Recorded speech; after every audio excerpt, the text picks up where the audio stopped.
Good morning, and welcome to the BlackBerry fourth quarter and fiscal year 2025 results conference call. My name is Rob, and I'll be your conference moderator for today's call. During the presentation, all participants will be in a listen-only mode. We will be facilitating a brief question and answer session towards the end of the conference. Should you need assistance during the call, please signal a conference specialist by pressing star 0. As a reminder, this conference is being recorded for replay purposes. I would now like to turn today's call over to Martha Gonder, Director of Investor Relations, BlackBerry. Please go ahead. Thank you, Rob. Good morning, everyone, and welcome to BlackBerry's fourth quarter and full fiscal year 2025 earnings conference call. Joining me on today's call is BlackBerry's Chief Executive Officer, John Giamatteo, and Chief Financial Officer, Tim Foote. After I read our cautionary note regarding forward-looking statements, John will provide a business update and Tim will review the financial results. We will then open the call for a brief Q&A session. This call is available to the general public via call-in numbers and via webcast in the investor information section at blackberry.com. A replay will also be available on the blackberry.com website.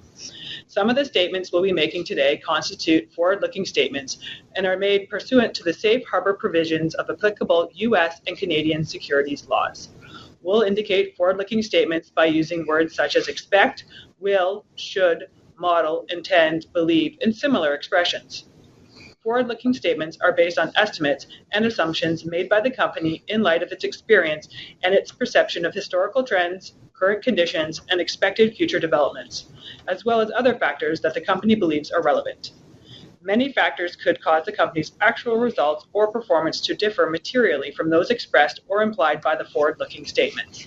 These factors include the risk factors that are discussed in the company's annual filings and MD&A. You should not place undue reliance on the company's forward-looking statements. Any forward-looking statements are made only as of today, and the company has no intention and undertakes no obligation to update or revise any of them except as required by law. As customary, during the call, John and Tim will reference non-GAAP numbers in their summary of quarterly results. For a reconciliation between our GAAP and non-GAAP numbers, please see the earnings press release published earlier today, which is available on the EDGAR, Cedar Plus, and BlackBerry.com websites. Additionally, unless otherwise noted, the numbers John and Tim reference will be for continuing operations only.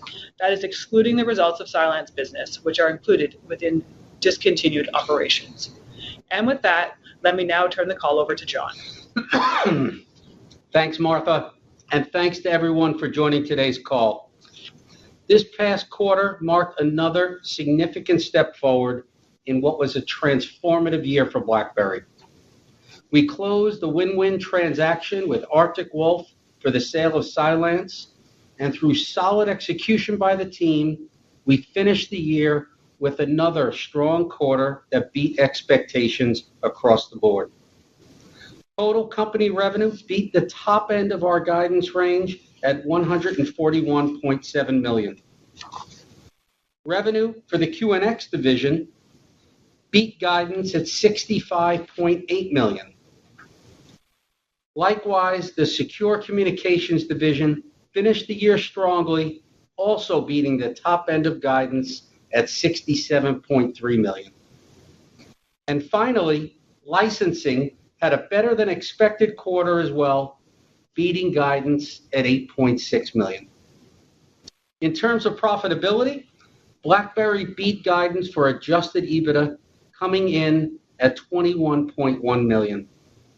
And EPS, which includes discontinued operations for both the fourth quarter and the full fiscal year 2025, beat guidance and expectations at positive 3 cents and positive 2 cents, respectively. Then finally, BlackBerry's cash performance also beat expectations. Total cash and investments increased by $144 million, driven by a significant increase in operating cash flow to $42 million, and the collection of the initial tranche of cash from the Cylance deal of approximately $80 million. As I mentioned, at the start of February, we closed the Cylance transaction with Arctic Wolf. Last summer, the new management team performed a deep dive into BlackBerry's various businesses.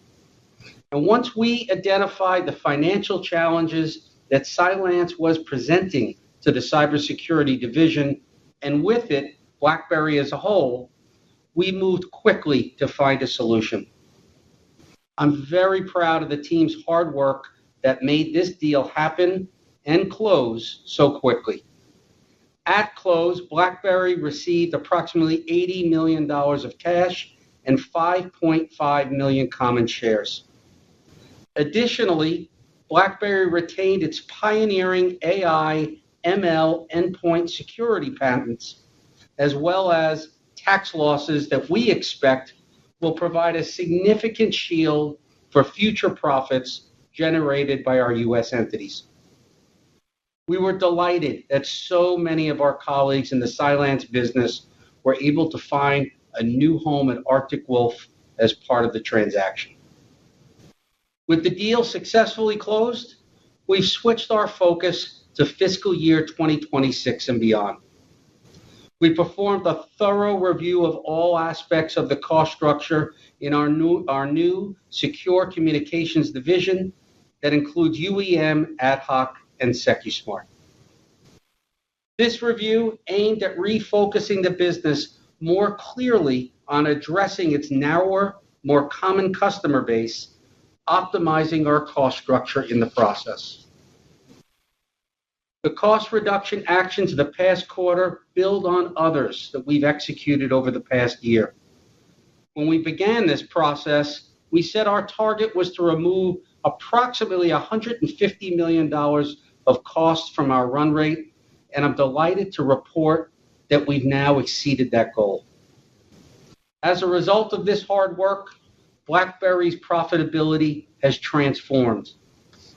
Total company adjusted EBITDA was $39.3 million for the year when including Cylance, a $54 million improvement year over year when controlling for the patent sale in early fiscal year 2024. Let me now go into further detail at the divisional level. Earlier this week, QNX celebrated its 45th anniversary. QNX's leadership position in safety-critical foundational software cannot be replicated overnight. Instead, it has taken decades of working with the biggest names in the auto industry and beyond to establish the competitive moat that this business enjoys today. Notwithstanding the various challenges for the auto industry, the largest market segment for QNX, the team continued to drive results throughout 2025 and finished the year with Q4 revenue beating expectations at $65.8 million. Royalty revenue continued to be strong in Q4, albeit slightly lower sequentially, offset by the strongest quarter of the year for development seat revenue, while services remained relatively constant. Despite the delay in software development across automotive that have deferred both the start of existing and the award of new designs, QNX royalty backlog grew yet again year over year to approximately $865 million. The growth in backlog demonstrates that QNX continues to add future expected royalty revenue from new designs at a faster rate that is currently recognizing in the P&L. We believe this is a solid indicator of ongoing future health of this business. During the quarter, we continued to demonstrate our leadership in automotive by securing design wins with a number of leading OEMs and Tier 1 suppliers, primarily for ADAS and cockpit domain controllers. QNX is powered by strong, multi-year secular tailwinds. We continue to invest in the business to capture these opportunities. This includes both driving go-to-market penetration, particularly in verticals adjacent to automotive, and bringing exciting new products to market that our broad customer base is asking for. Our next generation version of the QNX platform, SDP 8.0, and our cloud-based digital cockpit development solution, QNX Cabin, are two of these products and both are gaining traction in the market. Another top 10 global auto OEM made a multi-year commitment to the QNX cabin solution, building on wins with similar industry leaders in the prior 2 quarters. SDP 8.0 is also building momentum with significant progress across Q4, across automotive, medical, industrial, rail, and robotic verticals. As mentioned, we see significant opportunities outside of automotive. The QNX code base used in medical, industrial, and other general embedded applications is almost identical to that in automotive, meaning that we can truly leverage our technology investments across a broader addressable market. To help drive this growth, we recently launched the QNX General Embedded Development Platform, designed to accelerate the time to market for high-performance, scalable, and secure embedded systems. We are also building out our team, adding sales professionals to drive this go-to-market push. This past quarter, we secured several new logo design wins with customers in medical equipment, rail, and aerospace and defense. QNX is a leading brand in automotive, and BlackBerry is very much leaning into this brand as part of our efforts to drive top-line growth in fiscal year 26 and beyond. Going forward, the IoT division will now be referred to as QNX, more clearly reflecting the key driver within it. There was no better place to lead with the brand than at the CES trade show in Las Vegas, and the team did a magnificent job in making QNX shine with the booth sporting the bold new color scheme. We also showcased new product developments centered around helping customers shorten and simplify cycle and time to market. In particular, we highlighted the expansion of the QNX's vehicle platform. This vehicle OS aims to take the heavy lifting of integrating non-differentiated parts of the software stack off the OEM's plates, leaving them to focus on the application layer that their customers see and interact with. Leading middleware providers TT Tech and Vector confirmed a multi-year collaboration with BlackBerry on this exciting new platform. We also announced a partnership with Microsoft Azure for SDP 8.0 in the cloud. This expands options for customers that already includes running QNX on AWS. Overall, 2025 was a solid year of progress for QNX in a difficult environment, consistently achieving or beating the top end of guidance throughout the fiscal year and continuing to grow the royalty backlog. Moving over to secure communications. This was another very solid quarter of execution for the division, despite a significant amount of time by the team that was dedicated to both Arctic Wolf transaction and the review of our cost structure. Revenue exceeded the top end of guidance at $67.3 million for Q4. In the quarter, UEM secured new business with a number of government agencies, including the U.S. Air Force, and a number of multi-year commitments with leading banks and law firms. Quarterly revenue for UEM increased sequentially. Year-over-year revenue for Q4 was down, however, partially as a result of a tough compare in the same quarter the year before, as a result of the upfront revenue portion of the large deal with the Malaysian government. Likewise, for the same reason, revenue for UEM for the full fiscal year was slightly lower as well. Speaking of the Malaysian government contract, this past quarter, we were delighted to expand our relationship, signing an extension to our existing deal that increased both the contract length and number of licenses. The Malaysian government remains a strong case study for deployment of the full secure communications portfolio and is one we are working to replicate. AtHoc, our critical events management solution, also had a solid quarter and full year, with revenue increasing both year over year in Q4 and for the full fiscal year. This past quarter, we secured expansions and renewals with key U.S. government agencies, including the Department of Homeland Security, U.S. Department of the Treasury, and the U.S. Missile Defense Agency. SecuSUITE, our military-grade encrypted voice and data solution, had a solid fiscal 2025 with revenue increasing year over year. Given the significant portion of upfront revenue recognition, revenue can vary from quarter to quarter depending on the timing of new deals, as evidenced by Q4 being sequentially lower. Annual recurring revenue, or ARR, for Secure Comms decreased by $7 million, or 3% sequentially, to $208 million, although it was up $6 million, or 3% year over year.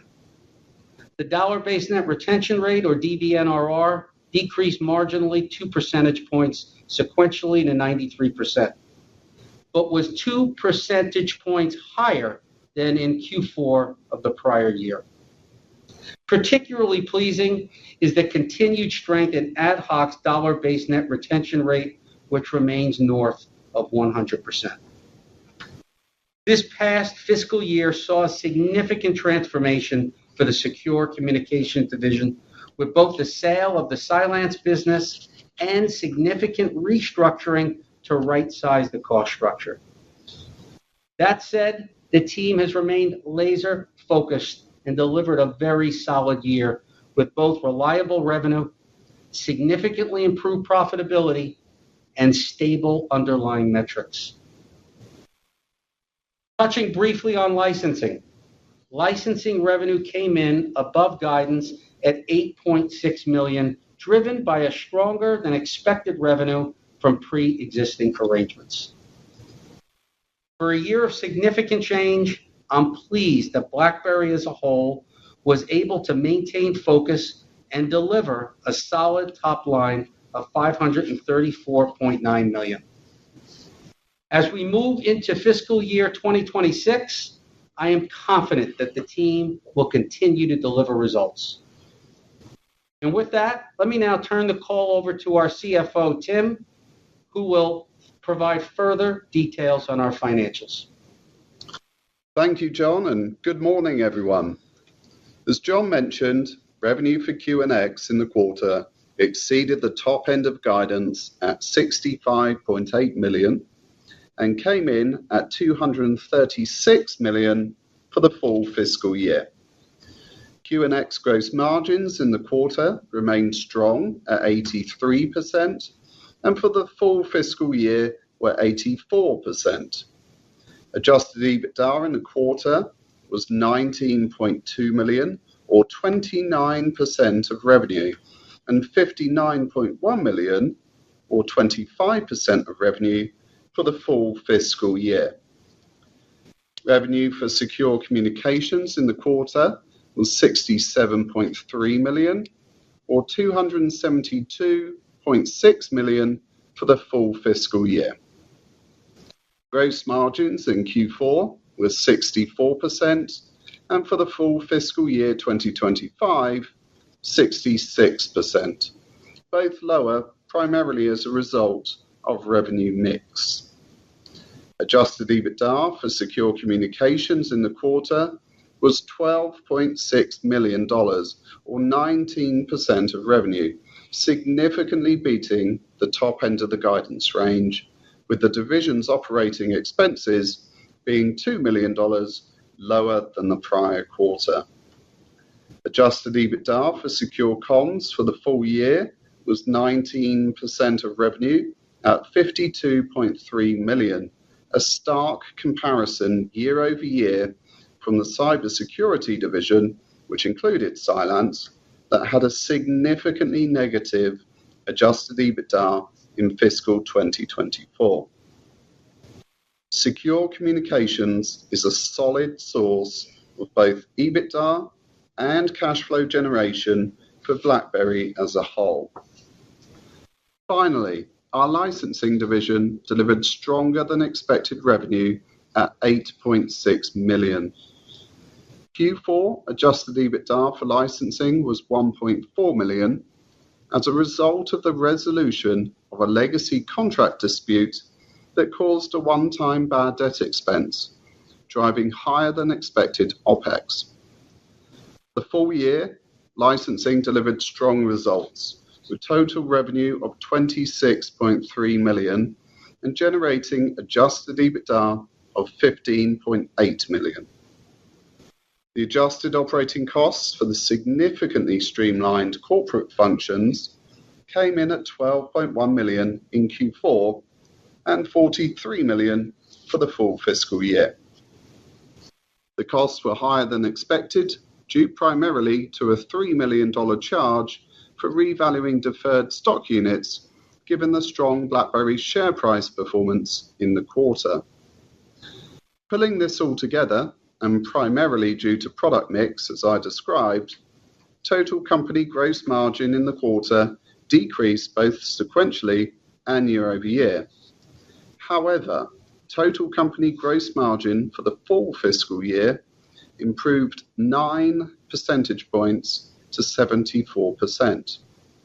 In Q4, total company adjusted EBITDA beat the top end of our guidance range at 21.1 million, representing 15% of revenue.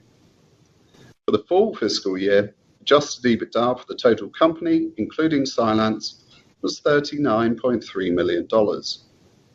Adjusted net income, including discontinued operations for Q4, was 17.7 million, and adjusted EPS beat expectations at 3 cents. For the full fiscal year, adjusted net income, including discontinued operations, was 12.5 million, and adjusted EPS also beat expectations at 2 cents. BlackBerry exits FY25 in a solidly profitable position, a significantly different company to this time last year. A few points on the accounting relating to the Cylance sale. As John mentioned, at closing we received approximately $80 million in cash, the first of 2 tranches, as well as 5.5 million common shares in Arctic Wolf. The shares are recorded at estimated fair value under accounting rules, the method of determining which can be highly judgmental for private companies.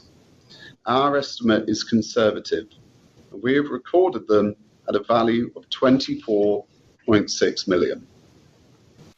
The second tranche of cash of approximately 41 million receivable next January will initially be recorded at 38.6 million in the books due to the discounting for the time value of money.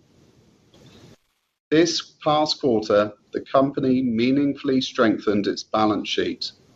Cash from operations was 42 million, significantly exceeding expectations, and $57 million better than in the same quarter of the prior year. In fact, excluding the patent sale proceeds in Q1 of FY24, this was the strongest operating cash flow performance since Q4 of fiscal 2021. Total cash and investments increased by 144 million during the quarter as a result of the Cylance sale proceeds and the strong operating cash flow to $410 million. This means that BlackBerry now has a solid net cash position in excess of $200 million. This healthy cash balance and a strong plan to generate cash in FY26 and beyond provides BlackBerry with significant optionality. Turning now to financial outlook for the first fiscal quarter and the full fiscal year. We expect revenue for QNX in Q1 to be in the range of 51 to 55 million, and for EBITDA to be in the range of 2 to 6 million. Due to the timing of auto programs, we typically see sequential growth throughout the fiscal year, with Q1 being the low point. For the full fiscal year, we see an uncertain backdrop within automotive. Given the recent tariff changes, and particularly automotive tariffs, like others in the industry, we are currently uncertain of the impact this could have on our business. While we currently don't see that tariffs will directly impact our products and service, we do expect some indirect effects on BlackBerry due to impacts to our customers, including supply chains and macroeconomic demand, although these effects are currently difficult to model. That said, because we work with almost all major OEMs across the globe, we are mitigated to some extent from US-specific impacts, given that approximately 50% of QNX's revenue comes from outside North America. Due to this uncertainty, we are reiterating the top end of our guidance range provided at our Investor Day in October, but expanding the bottom end, such that we expect revenue in the range of 250 to 270 million for the full year, or 10% growth at the midpoint. Despite this broader range, we continue to expect full-year adjusted EBITDA to be in the range of $55 to $60 million, or a 22% margin at the midpoint. We are taking a prudent view on the Secure Comms division, given the uncertainty in its core government markets at this time. This includes the potential impact of DOGE and other parts of the administration in the US, and changes in governments in Canada, Germany, and elsewhere. We're obviously tracking the ever-changing landscape, and while we haven't yet seen any material impacts, we're keeping a close eye on things. These changes could potentially cause disruption in the short term, but could also present opportunities in the long run through further consolidation of products and vendors.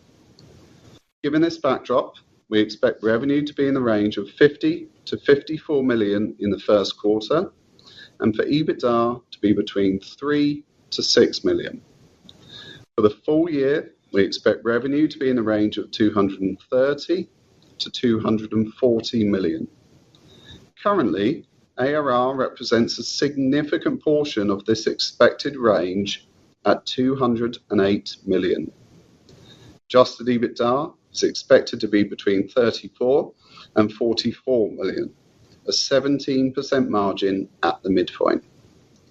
Profitability for the Secure Communications division remains the top priority.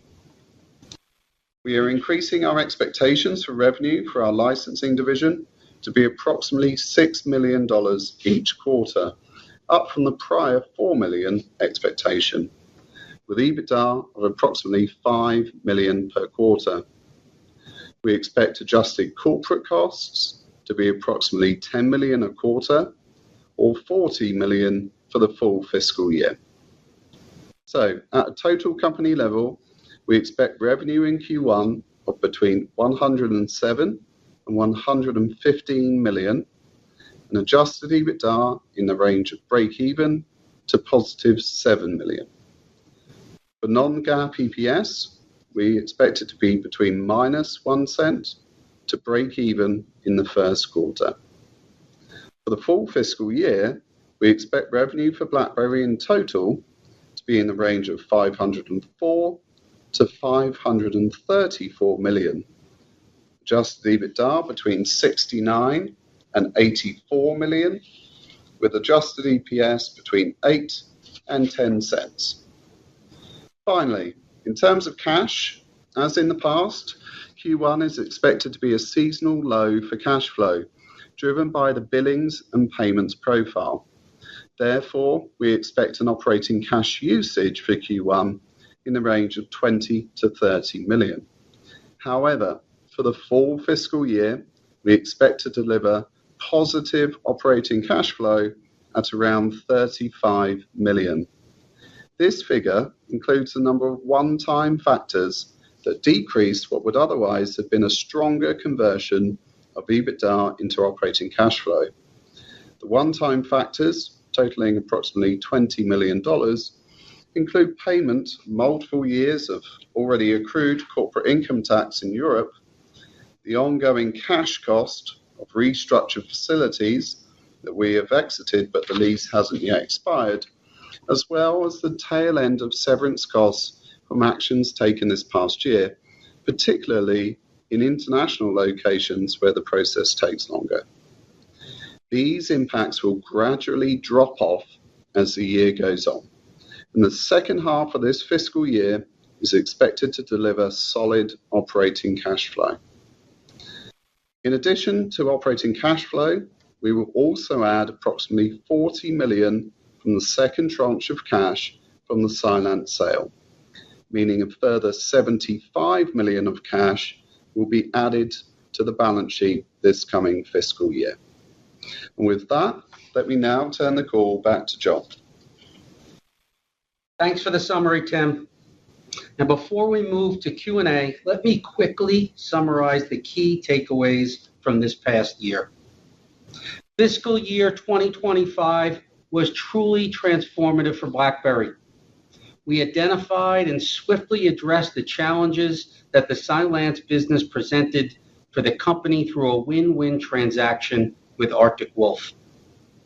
We increased focus and external visibility by increasing the level of autonomy in each of our divisions and providing their EBITDA as part of our financial statements. And finally, we evaluated our capital allocation priorities, shifting focus to our core growth driver of QNX and reducing our cost run rate by more than $150 million. This transformation positions BlackBerry as a profitable, cash flow positive company heading into the new fiscal year. So let's now move to Q&A. Rob, could you please open up the lines? Yes, thank you. We will now begin the question and answer session. To ask a question, please press star 1 on your telephone keypad. Please make sure your line is unmuted. Again, press star 1 to ask a question. We'll pause for just a moment to allow everyone an opportunity to signal for questions. We request that you limit yourself to one question and one follow-up.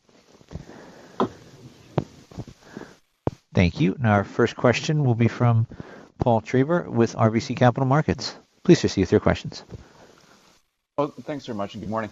Just a question on tariffs and what you've seen or heard from auto OEMs. Can you just elaborate on some of the comments you made in your prepared remarks, and if you had any comments from OEMs in terms of changing production or other changes to new vehicle introductions as a result of the uncertainty around tariffs? You know, at this point, Paul, we have not seen any material, any conversations that we've had with any of our large customers that said, hey, I'm seeing a real supply chain problem. We talk with them every day. We keep our finger on the pulse of everything that's going on. You know, as we said, I think a large part of more than 50% of our revenue comes from things outside of the U.S. So I think we're, you know, insulated a certain degree to this particular dynamic. But, you know, as you can imagine, it's a very fluid situation, but we haven't had any kind of calls of a significant call down in supply chain at this point. Just a follow-up, just in regards to the overall uncertainty in the market, but looking at U.S. federal, can you just remind us again how large U.S. federal is as a percent of secure communications, and then just speak to if you've heard from any agencies either cutting seats or looking to cut seats at this point. U.S. federal is a substantial portion. I would say probably 20-25% of our overall secure comms business comes with the U.S. federal business, and we have not seen any material impact. In fact, I think sometimes we certainly see some uncertainties where some of our renewals and our contracts, they were coming down the line and they decided to move forward with them because I think the nature of the products that we provide are secure, mission-critical communications. So I think they're very careful and cautious before they cut things like that. There's a lot of other waste and things for them to focus on. So another area that we watch very, very closely, but we haven't seen any material impact to that part of our business, primarily because the nature of what we provide to them is mission critical. And those are things I think they're a little bit more cautious about. Thanks for that clarification. I'll pass the line. The next question is from the line of Todd Copeland with CIBC. Please receive their questions. Good morning. I had two QNX questions. Firstly, what are the OEMs saying in terms of how long it'll take it to work through adjusting to the tariff impact? I think Todd, they're still navigating their way, quite honestly. So, they're kind of, taking direction from what's happening in the marketplace. Like I said, there's nobody that's kind of flagged, hey, we're going to have a material, downtick in our overall supply chain and volumes throughout the year. But certainly the uncertainty of everything is something that, has them on alert. Let's put it that way. But nobody, like I said, has raised the flag of a material downturn on it. It's just everybody trying to read the tea leaves on where this thing is going in the future and what the impact will be. And in terms of your own guide, what have you assumed in terms of how long it'll take to work through the tariff overlay? So what I'd say, Todd, is it's pretty difficult to model right now. I mean, obviously, we've broadened our range to reflect the uncertainty right now. We've kept the top end in line with what we presented at Investor Day back in October. We still see a path to that, but clearly there's some uncertainty. So we broadened the range a little bit. So yeah, right now it's a little bit difficult to model. Okay. My second question relates to the 50% of your business that's outside the U.S. Could you just talk about those regions and what are the levers or drivers to that business in the coming year? Thanks a lot. Yeah, I would say, Todd, we're bullish about the prospects and the momentum, the conversations that we're having with our customers outside the U.S. and obviously, quite frankly, inside the U.S. But this whole vehicle OS initiative that we're working with a lot of our OEMs, particularly in Europe, where they're looking for us to do more for them, how we can support them more, how we can bring more value, provide more technology and services. So I would say the conversations that we're having, with the industry in general, very robust, very strategic. We're at the center of what they are planning for strategically, and I think it sets us up for some interesting opportunities in the future. And I just add to that one of the key focuses for this current fiscal year that we're going into is expanding beyond automotive. So we're investing heavily in what we call the GEM, General Embedded Market opportunity, which is adjacent verticals such as medical, industrial, this type of thing, which we see massive opportunity as well. So that's another way of continuing to diversify this business and expand the TAM, which obviously in a period of volatility is a good thing. Thank you. The next question is from the line of Trip Chowdhury with Global Equities Research. Please receive your questions. Thank you. I think you guys are really executing very well, like a startup. A year, lot of progress. I have two questions. Maybe it's more like a comment. Like if we look at everybody's talking about tariffs, and I think if we look and position BlackBerry as more like uh, the new steel company, because if you look at the future, every vehicle is now software defined, and QNX is right at the center of it when we come to software defined vehicles. And they are pretty much a North American company. I think they're headquartered in Texas. So I think the effect of tariffs, if positioned well for QNX, could be little less severe. That's one comment. And second, as Tim rightly mentioned, expanding the market of QNX to adjacent spaces is, I think, a very smart move. This is more of a comment because seems like robotics or physical AI is starting to gain some traction, and probably QNX can find its way because it's a real-time operating system into this new domain. Just two comments, and was wondering if you have any thoughts on it. And congratulations on really putting your heart and soul into making BlackBerry shine again. Thank you so much. Thanks, Trip. Thank you for that. Those observations and the question.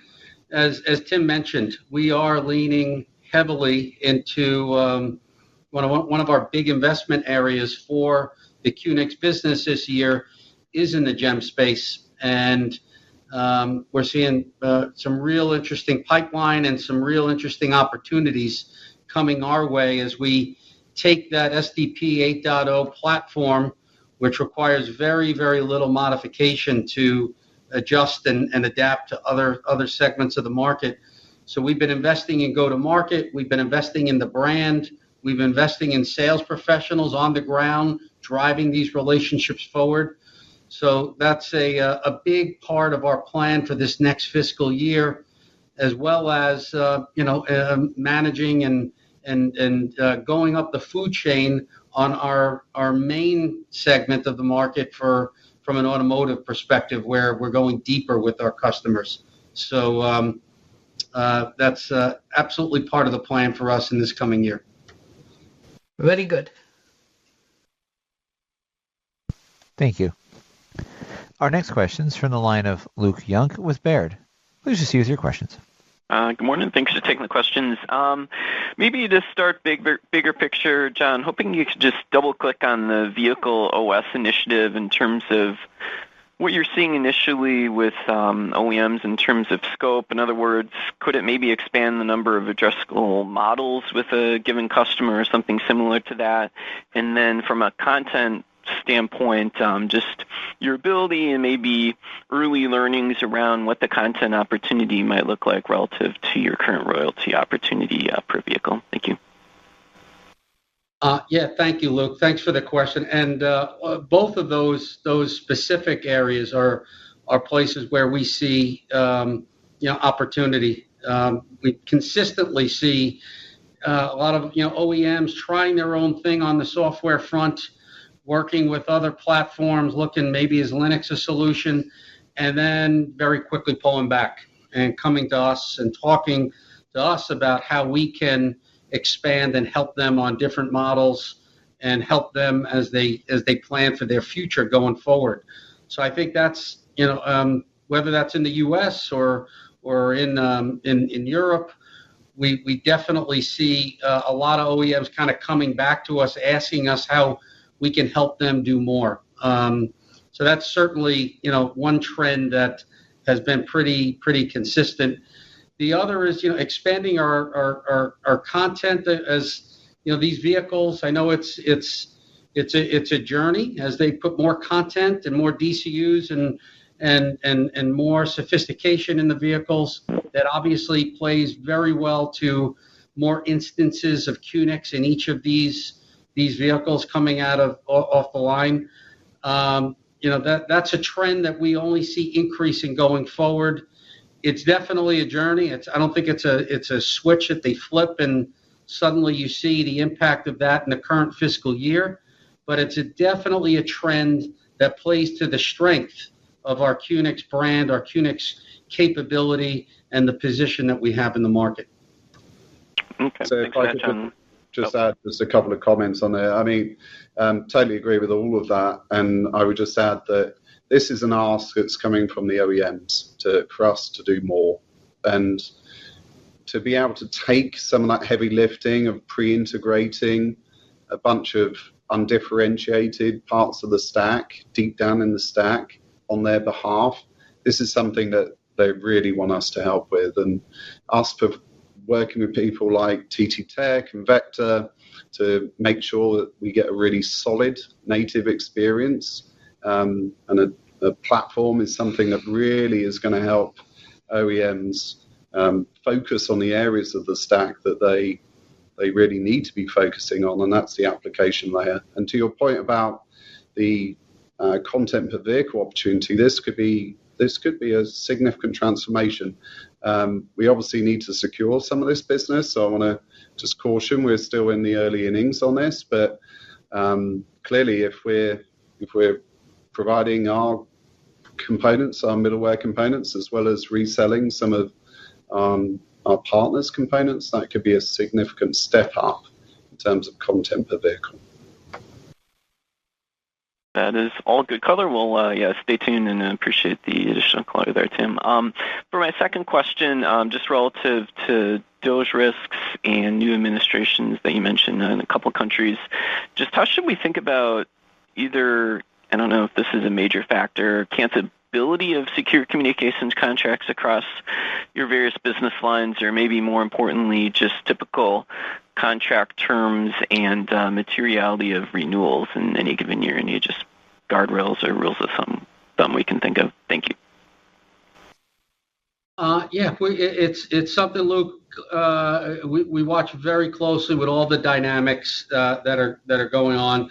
I would say a couple of things. A lot of our contracts with some of these governments around the world, they're long-term agreements. Our Canadian agreement, the how we're positioned well with the German government, the U.S., and a number of most, I would say, of all of the U.S. is we're very much infiltrated and integrated and a sticky part of their mission-critical communications. So.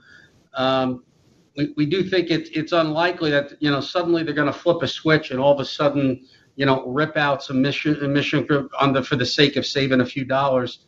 In fact, if anything, I think there might be opportunities for us to consolidate because we are play such a mission critical role.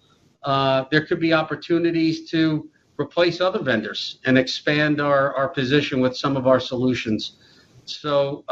Definitely a long journey, but I think the long entrenched, sticky relationships that we have with these governments around the world, I think are going to serve us well at a time where there's a little bit of unknown volatility. I'll leave it there. Thank you. Thank you. I would now like to turn the call back over to John G. Matteo, CEO of BlackBerry, for closing remarks. Thank you, Rob. And thanks for everybody for joining the call. Very excited about the progress that BlackBerry's making and the transformation that we've executed on the past fiscal year. And we feel we're very, very well set up for future growth and future acceleration as we go into the next fiscal year. So thanks for your interest. Thanks for joining, and we'll see you next time. This concludes today's call. Thank you for your participation. You may now disconnect.